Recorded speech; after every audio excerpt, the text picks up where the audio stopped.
Hello students, good morning. Today's topic is accounting equation for 11th class and we are doing question number 2nd. First is show the accounting equation on the basis of following and present a balance sheet on the last new equation balances. First is Manu started business with cash 50,000. I have told you started business with cash होगा तो capital will increase and capital all cash increase and capital increase. अगर cash से start किया है तो cash increase होगा और capital will also increase. Clear. देखो कैपिटल पे इम्पैक्ट किस किस का होता है पहले भी बताया आप लोगों को. एक्सपेंसेस हो जाएं, इनकम्स हो जाएं, क्लियर, और मेरी प्रॉफिट हो जाए, लॉस हो जाए, और स्टार्टेड बिजनेस. और एक वर्ड और याद रखना, drawings. Drawing will reduce capital also.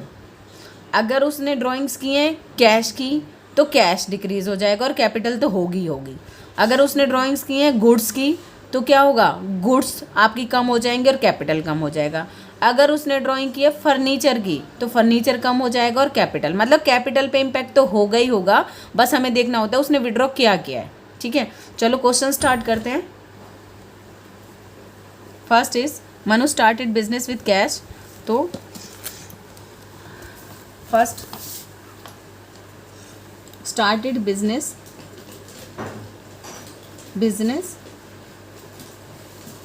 With cash rupees 50,000. तो यहाँ पर आप लिखोगे कैश 50,000 लेके आया है वो मनु, और कैपिटल के लेके आया क्योंकि स्टार्टेड बिजनेस है इसलिए कैपिटल विल ऑल्सो इंक्रीज. तो आप इसको नोट डाउन करोगे सिर्फ सेकंड ट्रांजेक्शन के लिए कि लास्ट ट्रांजेक्शन से आपने क्या क्या रिसीव किया है, और 50,000 रुपीज़ आपने कैपिटल के रिसीव किए हैं. Clear. Second transaction is bought goods for nothing is given then we assume cash में. ठीक है, क्या एज्यूम करेंगे कि कैश में 500 रुपीज़. बॉट फर्नीचर है, फर्नीचर मेरी एसेट है इसलिए अलग से नेम आएगा उसका फर्नीचर. और ट्रांजेक्शन कौन से नंबर पे होगी, सेकंड नंबर पे. कह रहा है बॉट फर्नीचर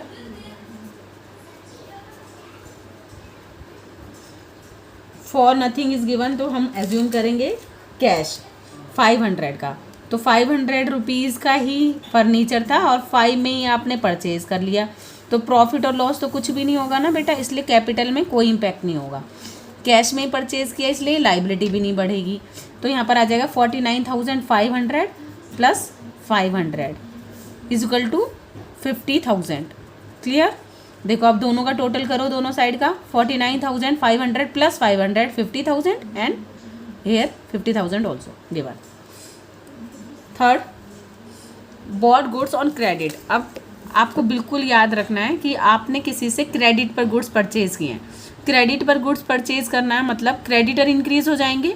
भाई आप किसी शॉपकीपर के पास गए जहाँ से आपके घर का राशन आता है, मतलब आप वहाँ पर गए, आपने उन अंकल से 400 रुपीज़ की क्या ले ली, गुड्स ले ली, और कहा अंकल जी पैसे बाद में दे जाऊँगा. तो क्या होंगे, आपके क्रेडिटर इंक्रीज हो गए. आपको इसका मतलब 4,000 रुपीज़ देने, वो आपकी लाइबिलिटी आपको पे करने पड़ेंगे, और आपके पास क्या आ गई, गुड्स आ गई. गुड्स मतलब स्टॉक. गुड्स का एक नेम होता है क्या, स्टॉक. ठीक है, तो स्टॉक इंक्रीज हो जाएगा और क्रेडिटर भी इंक्रीज हो जाएंगे क्योंकि आपने कैश नहीं दिया अभी इसलिए कैश डिडक्ट नहीं होगा. क्लियर. तो कह रहा है purchase goods on credit, purchase goods on credit rupees 4,000. तो 4,000 का तो स्टॉक इंक्रीज हो जाएगा, जहाँ इसकी ट्रांजेक्शन होगी वहाँ पर 4,000. क्लियर. कैश पे कोई इफेक्ट नहीं पड़ा, फर्नीचर पे कोई इफेक्ट नहीं पड़ा, बट क्रेडिटर इंक्रीज हो गए. तो यहाँ पर लिखोगे आप लाइबिलिटी में मेरी लाइबिलिटी बढ़ गई 4,000 रुपीज़ से, मुझे पे करने पड़ेंगे अब. क्लियर हो गया. तो यहाँ पर कितना आ जाएगा 49,500 प्लस 500 प्लस 4,000. स्टॉक इंक्रीज हो गया और क्रेडिटर भी इंक्रीज हो गए प्लस कैपिटल नो इफेक्ट, क्योंकि ना ही प्रॉफिट हुआ ना ही लॉस. सिर्फ क्रेडिटर स्टॉक जितना मैं लाई उतने ही मुझे क्रेडिटर्स को पे करने हैं, तो मुझे कोई प्रॉफिट कोई लॉस नहीं हुआ. फोर्थ है कह रहा है सोल्ड गुड्स ऑन कैश ₹500 की और 7 में सेल करती हैं। मतलब एक मिनट, एक पेज ले लेते हैं। देखो मतलब कहना चाह रहा है कि जो 500 रुपये की गुड्स थी ना, वो आपने 700 रुपीज़ में सेल कर दी, तो जो 700 रुपीज़ मिले हैं वो तो आपको कैश इंक्रीज़ करेंगे, ठीक है। और गुड्स कितने से डिडक्ट हो जाएंगी? गुड्स 500 से, बट प्रॉफिट हो गया आपको, क्यों? क्योंकि 500 वाली गुड्स आपने कितने में सेल कर दी? 200 में। तो 200 का प्रॉफिट कहाँ जाता है? कैपिटल में। प्रॉफिट हमेशा किस में जाएगा? कैपिटल में, ठीक है। तो इसकी एंट्री कर लेते हैं। Sold goods for cash ₹500 for, ये कॉस्ट है 700, तो कैश तो 700 रुपीज़ आएगा। गुड्स हमसे क्योंकि 500 की सेल करिए, 500 की होंगी, और क्योंकि 200 का प्रॉफिट हो गया तो कैपिटल विल इंक्रीज। क्लियर? तो ये आ जाएगा 50,200, 500, यहाँ आ जाएगा 35, 39,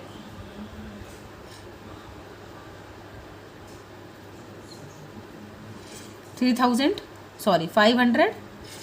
3500 आ गया, इक्वल टू 4000। क्रेडिटर अभी हमारे डिडक्ट नहीं हुए क्योंकि पेमेंट नहीं की हमने, प्लस 50,200।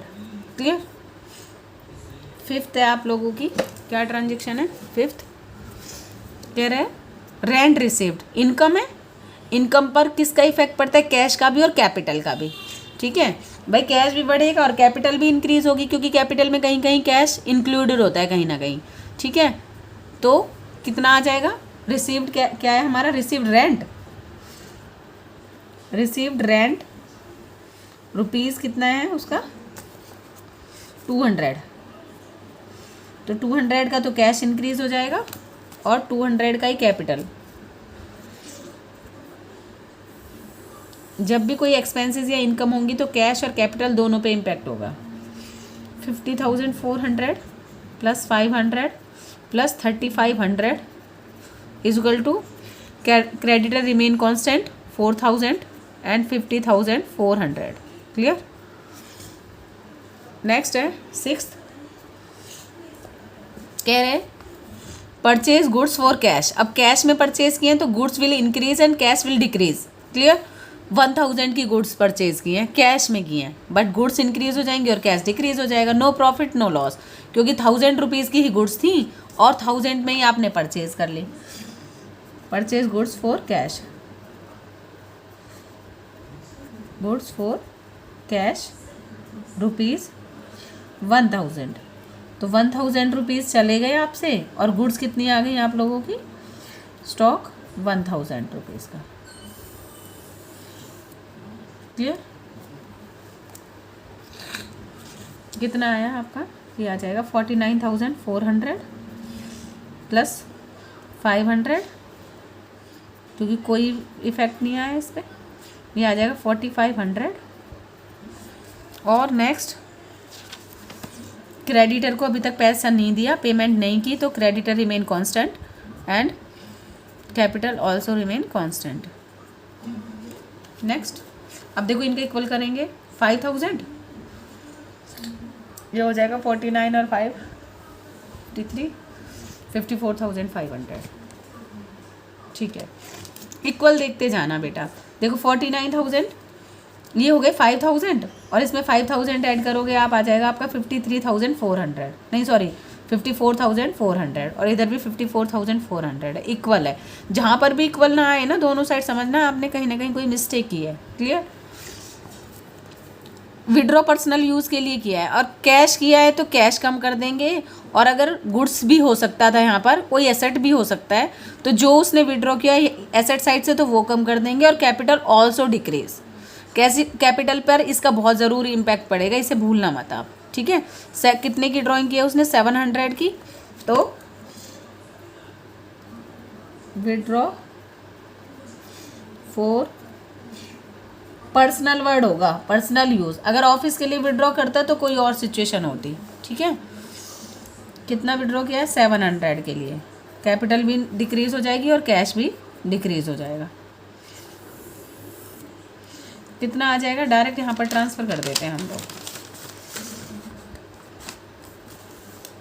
एक मिनट रुको, ठीक है, ऐसे करते हैं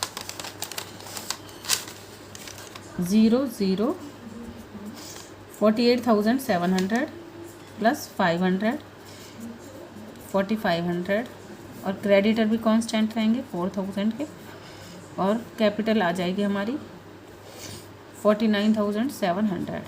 क्लियर। यहाँ पर लिख देते हैं हम क्या क्या था। कैश था ताकि आप कंफ्यूज ना हो, फर्नीचर, स्टॉक, उसके बाद इधर क्रेडिटर है लाइबिलिटी साइड, और इधर कैपिटल है। ठीक है, अब ठीक है। नेक्स्ट, क्रेडिटर को पे किए हैं। अब ध्यान से सुनना, आपने उन अंकल से 4,000 रुपीज़ की उधार लिया था, है ना, गुड्स। आपने उन अंकल को क्या कर दिया बेटा, 400 की पेमेंट कर दी, तो आपसे कैश कम हो जाएगा, आपके क्रेडिटर भी। अब जो 4,000 रुपीज़ आपसे मांग रहे थे, अब आप कितने के रह जाएंगे अगर 400 रुपीज़ आप उनको दे देंगे तो 3600 के। क्लियर है। तो paid to creditor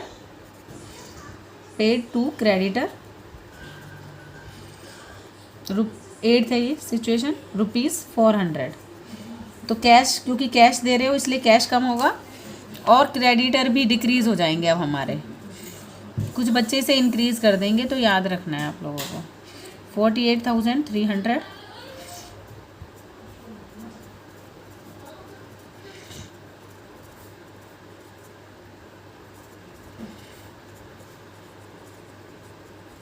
clear.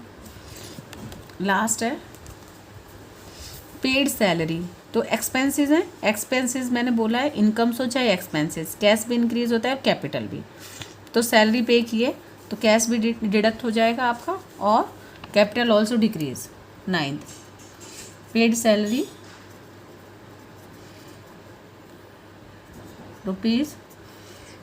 ₹200 cash decrease and capital also reduce। 48,100 furniture remain constant, stock remain constant, creditor 3,600 rupees and capital 49,500। Clear. अब इसका टोटल करोगे दोनों साइड का तो आपका इक्वल ही आएगा। एक बार आंसर चेक करते हैं। कैश 48,100 है, furniture 500, stock 4500, creditor 3600, on capital 49,500। ठीक है। तो वो क्या कह रहा था, बैलेंस शीट में शो करना है, तो कुछ नहीं प्रॉब्लम है, आप बैलेंस शीट बनाओगे। बैलेंस शीट के इधर की तरफ लाइबिलिटीज़ होती हैं बेटा, और इधर एसेट। ये सिर्फ एक फॉर्मेट है, मतलब इधर क्यों होती है इसका कोई पर्टिकुलर रीज़न नहीं है, एक फॉर्मेट है ये। और बैलेंस शीट हमेशा एक पर्टिकुलर एज ऑन डेट पर बनती है, 31 मार्च, पर्टिकुलर डेट पर। 31 मार्च सन कोई भी चेंज हो जाएगा, लेकिन ये पर्टिकुलर डेट पर बनती है। अब देखो लाइबिलिटी में मेरी तरह क्या क्या था, क्रेडिटर्स थे 3,600 के, और कैपिटल है, ये कैपिटल आई थी ना 49,500 के। एसेट में मेरे पास क्या क्या है, कैश है कितना 48,100 का, फर्नीचर है 500 का, एंड स्टॉक है 4,500 के। तो आप टोटल करोगे और इसके नीचे 2 लाइनें आती हैं, ये रूल है इसका। ठीक है, बैलेंस शीट का ऐसा कोई, बस ये नॉर्मली आपको धीरे धीरे लर्न हो जाएगा, ये कोई बहुत बड़ी बात नहीं है। ठीक है, 49,500 और 36 वो ऐड करेंगे, 53,100, हाँ 53,100, आज इतना कोल्ड हो गया है ना, 500 और 4,500, देखो ये आ जाएगा 53,100। एसेट्स हमेशा लाइबिलिटी के इक्वल होंगे, यही हम अकाउंटिंग इक्वेशन में पढ़ रहे हैं कि हमेशा जितनी मैं एसेट्स लगा रहा हूँ उतनी ही मेरी लाइबिलिटी होनी चाहिए। अगर लाइबिलिटी इंक्रीज हो रही है तो भी गड़बड़ है, कहीं ना कहीं हमने मिस्टेक की है, और अगर एसेट भी में भी डिफरेंस आ रहा है तो भी कहीं ना कहीं हमने मिस्टेक की है। इसलिए हमेशा दोनों इक्वल आएंगे एंड में, ठीक है। तो क्लियर हो गया होगा सब।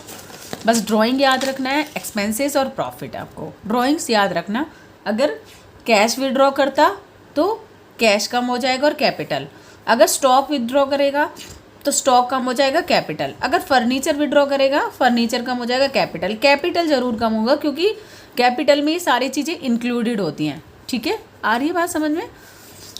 क्लियर?